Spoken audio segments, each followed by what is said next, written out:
मृत्यु क्यों आवश्यक है?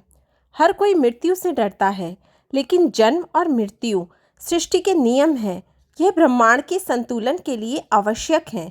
इसके बिना मनुष्य एक दूसरे पर हावी हो जाते हैं। कैसे? इस कहानी से जानिए। एक बार एक राजा एक संत के पास गया, जो राज्य के बाहर एक पेड़ के नीचे बैठे थे। राजा ने पूछा, हे स्वामी, क्या कोई औषधि है जो अमरता दे सके? मुझे बताइए। संत ने कहा, हे राजा, आपके सामने जो दो पर्वत हैं उन्हें पार कीजिए। वहाँ एक झील मिलेगी, उसका पानी पीने से आप अमर हो जाएंगे। राजा ने पर्वत पार कर झील पाई। जैसे ही वे पानी पीने को झुके, उन्होंने करहाने की आवाज़ सुनी।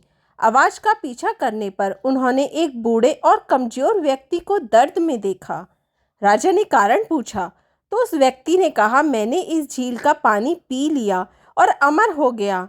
जब मेरी उम्र 100 साल की हुई तो मेरे बेटे ने मुझे घर से निकाल दिया। मैं 50 साल से यहाँ पड़ा हूँ, बिना किसी देखभाल के। मेरा बेटा मर चुका है और मेरे पोते अब बूढ़े हो चुके हैं। मैंने खाना पीना बंद कर दिया है, पर फिर भी जीवित हूँ।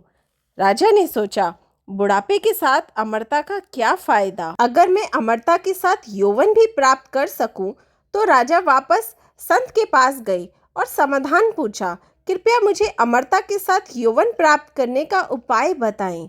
संत ने कहा, झील पार करने के बाद आपको एक और पर्वत मिलेगा, उसे पार करिए और एक पेड़ मिलेगा जिस पर पीले फल लगे होंगे। उन फलों में से एक खा लीजिए और आपको अमरता के साथ यौवन भी मिल जाएगा। राजा ने दूसरे पर्वत पार किया और एक पेड़ देखा जिस पर पीले फल लगे थे। जैसे ही उन्होंने फल तोड़ने के लिए हाथ बढ़ाया, उन्हें तेज बहस और लड़ाई की आवाज़ सुनाई दी। उन्होंने सोचा, इस सुनसान जगह में कौन झगड़ सकता है? राजा ने 4 जवान आदमियों को ऊंची आवाज़ में झगड़ते देखा। राजा ने पूछा, तुम लोग क्यों झगड़ रहे हो? उनमें से एक बोला, मैं 250 साल का हूँ और मेरे दाहिने वाले व्यक्ति की उम्र 300 साल है। वह मुझे मेरी संपत्ति का हिस्सा नहीं दे रहा। जब राजा ने दाहिने वाले व्यक्ति से पूछा, उसने कहा, मेरा पिता तो 350 साल का है, अभी भी जीवित है और उसने मुझे मेरा हिस्सा नहीं दिया, तो मैं अपने बेटे को कैसे दूं? उस आदमी ने अपने 400 साल के पिता की ओर इशारा किया, जिन्होंने भी वही शिकायत की।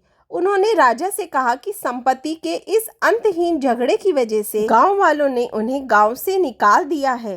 राजा हैरान होकर संत के पास लौटे और बोले, धन्यवाद, आपने मुझे मृत्यु का महत्व समझाया।